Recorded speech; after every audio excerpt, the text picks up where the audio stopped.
What if everything you believe about Wang Yibo was completely reversed? Not dependent, not controlled, but quietly carrying an entire empire on his shoulders. And when the truth surfaced, even the name Xiao Zhan was pulled into the storm.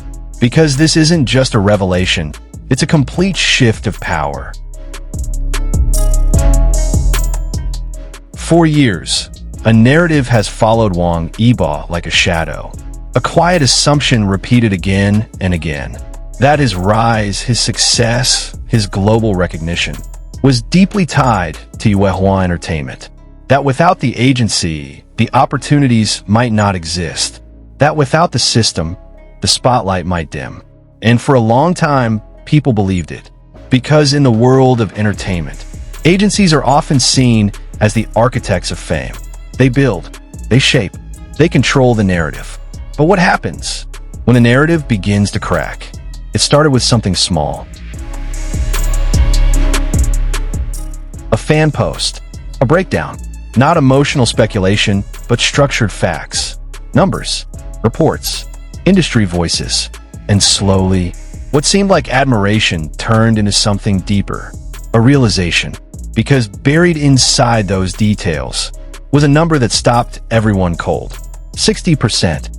60% of the company's revenue, linked to one name, Wang Yibo. At first, it sounded unreal, too large, too bold. But the more people looked, the more the pieces began to align. Endorsements, films, brand power, market pull. This wasn't just an artist thriving inside a system. This was an artist fueling it. And suddenly, the question changed. Not, how much does he need the company? But, how much does the company need him? The deeper you look into Wang Yibo's career, the clearer one truth becomes. He doesn't wait. He moves. Projects that defined his recent years didn't just arrive at his doorstep. They were chosen, pursued, claimed. Take Hidden Blade, a film layered with tension, silence, and complexity. Or Born to Fly, a story of ambition, pressure, and breaking limits. These weren't safe roles. They weren't predictable. They demanded risk. And according to voices from within production circles, his involvement didn't come from passive casting. It came from initiative, interest, curiosity, intent. He stepped forward. And in an industry where many wait to be selected, that changes everything. Because it reveals something fans have always felt, but the public is only beginning to understand. Wang Yibo is not just working within the system. He's shaping his own path through it. Every role, every appearance, every calculated move feels less like guidance and more like strategy.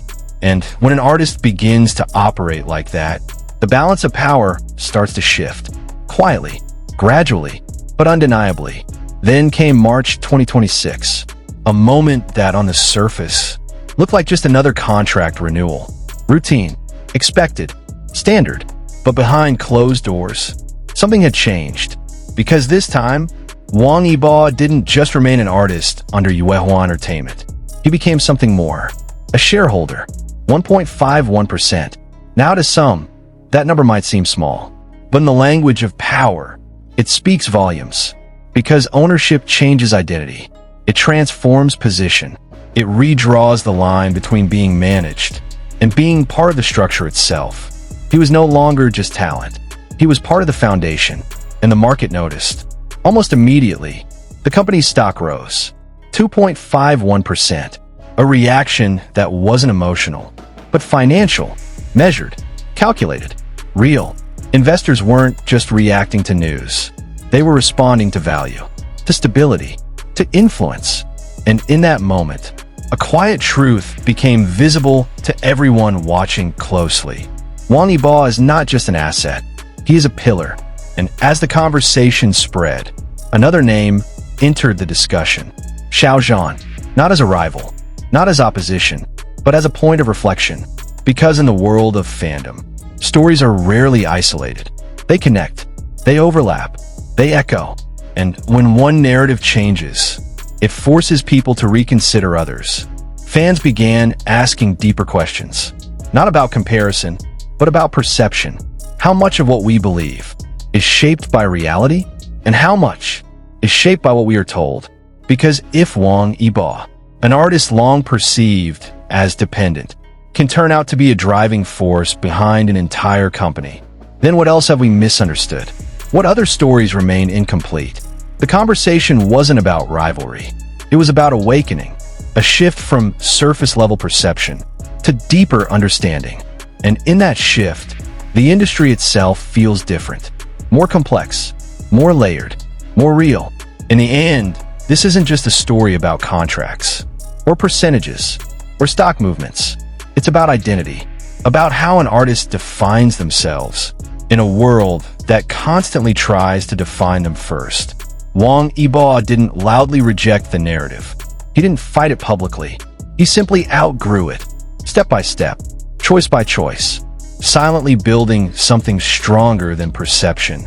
And now, with the truth unfolding piece by piece, we are left with a different image. Not someone who depends, but someone who sustains. Not someone who follows, but someone who shapes. And maybe that's why this revelation feels so powerful, because it reminds us that behind every spotlight, there is a story we don't fully see, until one day, it finally reveals itself. So now, when you think of Wang Yibo, what do you see? The artist you were told about, or the force he has quietly become?